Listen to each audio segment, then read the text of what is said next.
Halo semuanya, perkenalkan nama saya Humica Christine Pasaribu. Saya adalah mahasiswi Politeknik Negeri Medan, jurusan Administrasi Niaga, program studi Administrasi Bisnis. Saat ini saya ingin memperkenalkan kepada teman-teman sekalian mengenai apa itu public relation. Yang pertama saya akan menjelaskan apa itu public relation. Public relation secara garis besar merupakan strategi perusahaan untuk membangun citra yang baik ataupun positif kepada masyarakat, publik ataupun stakeholder. Mengapa demikian? Agar perusahaan mendapatkan pengakuan oleh masyarakat tentang bagaimana terjalinnya suatu hubungan yang baik antara masyarakat dan perusahaan tersebut.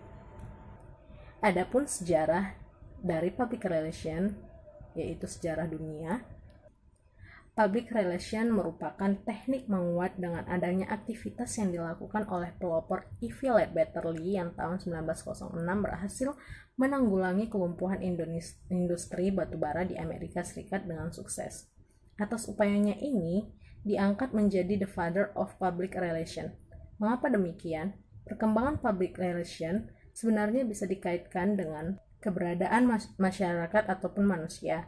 Unsur-unsur memberi informasi kepada masyarakat, membujuk masyarakat, mengintegrasikan masyarakat adalah landasan bagi masyarakat. Kemudian ada sejarah public relation di Indonesia. Di dalam Indonesia, perkembangan sejarah public relation ini terbagi atas 5 periode. Yang pertama, perkembangan. Dalam periode perkembangan awal, para pakar humas ataupun public relation menyatakan usia public relation sama dengan kemerdekaan Indonesia, di mana pada saat Soekarno mengumumkan kemerdekaan Indonesia agar mendapat pengakuan dari bangsa luar ataupun negara internasional bahwasanya Indonesia adalah negara yang merdeka. Kemudian ada periode kedua, yaitu datangnya perusahaan-perusahaan multinasional, di mana pada era ini terciptanya dunia public relation, yaitu datangnya perusahaan seperti Caltex, Pacific International, dan Stanford. Pada periode ketiga, ada pemerintahan Orde Baru. Pada masa Orde Baru, di bawah kepemimpinan Presiden Soeharto, pemerintahan berfokus pada pembangunan ekonomi negara sehingga banyak kebijakan yang dikeluarkan pemerintah. Salah satu kebijakan yang dikeluarkan oleh pemerintah yaitu UU PMA 1967, yaitu kebijakan pemerintah untuk menarik modal asing. Ini berakibat banyaknya permintaan jasa konsultasi termasuk konsultasi public relation pada tahun 1970-an. Perkembangan yang terjadi di Indonesia pada periode yang sama adalah dibentuknya Bakohumas, Badan Koordinasi Hubungan Masyarakat, di tahun 1970. Kemudian dibentuklah Perhumas, yaitu Perhimpunan Hubungan Masyarakat, pada tahun 1972. Perhumas sendiri didirikan sebagai usaha untuk meningkatkan profesionalisme para praktisi public relation. Yang keempat ada periode ekspansi besar-besaran perusahaan swasta di Indonesia. Pada periode ini, pemerintah membuat kebijakan yaitu deregulasi perbankan 1983 dan adanya privatisasi di berbagai sektor ekonomi yang mendorong semakin besarnya permintaan praktek public relation profesional. Namun tingginya permintaan akan public relation profesional ini tidak diimbangi dengan ketersediaan praktisi public relation yang memiliki kualifikasi memadahi. Dengan keadaan seperti ini, mulai bermunculan perusahaan di bidang public relation dan kemudian dibentuklah APRI, Asosiasi Perusahaan Public Relation, pada April 1987, yang merupakan tonggak penting dalam perkembangan public relation di Indonesia. APRI didirikan dengan tujuan untuk meningkatkan profesionalisme humas di Indonesia. Adapun perbedaan antara public relation, marketing, dan advertising, yaitu public relation merupakan subjek ataupun orang yang memberitahukan pada masyarakat luas ataupun pada publik ataupun pada stakeholder mengenai citra perusahaan, di mana orang tersebut atau subjek tersebut memperkenalkan produknya untuk membangun citra perusahaan tersebut.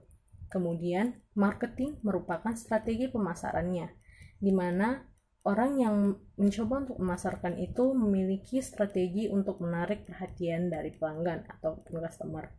Yang Kemudian advertising itu adalah bentuk proses pemasarannya, yaitu di mana seorang yang mencoba untuk memasarkan itu membuat iklan dan lain-lain, agar setiap orang yang berminat ingin mengetahui lebih lanjut ataupun lebih dalam lagi apa yang menjadi bahan produk dari perusahaan tersebut.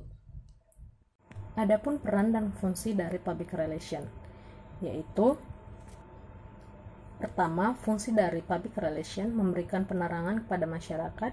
Kedua, melakukan persuasi untuk mengubah sikap dan perbuatan masyarakat secara langsung. Yang ketiga, berupaya untuk mengintegrasikan sikap dan perbuatan suatu badan dan lembaga sesuai dengan sikap perbuatan masyarakat atau sebaliknya. Yang keempat, menunjang aktivitas utama manajemen dalam mencapai tujuan bersama. Yang kelima, membina hubungan yang harmonis antara organisasi dengan publiknya yang merupakan khalayak sasaran. Yang keenam, mengidentifikasi segala sesuatu yang berkaitan dengan opini, persepsi, dan tanggapan masyarakat terhadap organisasi yang diwakilkannya atau sebaliknya.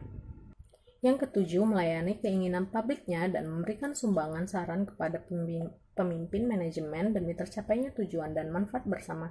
Yang ke-8, menciptakan komunikasi dua arah dan timbal balik dan mengatur arus informasi publikasi serta pesan dari organisasi ke publiknya atau sebaliknya. Adapun perannya yaitu pertama, menjadi penasehat ahli bagi manajemen yaitu expert prescriber. Yang kedua, fasilitator komunikasi communication facilitator. Yang ketiga, fasilitator proses pemecahan masalah yaitu problem solving process facilitator. Yang keempat, teknisi komunikasi yaitu communication technician. Kira-kira apa sih yang harus diperlukan untuk menjadi public relation? Yang pertama, kita harus mampu menghadapi semua orang yang memiliki beragam karakter. Yang kedua, kita harus memiliki skill berbicara di depan umum atau mampu berkomunikasi yang baik. Yang ketiga, kita harus pandai mengorganisir segala sesuatu agar semuanya berjalan dengan baik. Yang keempat, memiliki integritas personal. Demikian penjelasan tentang public relation. Terima kasih.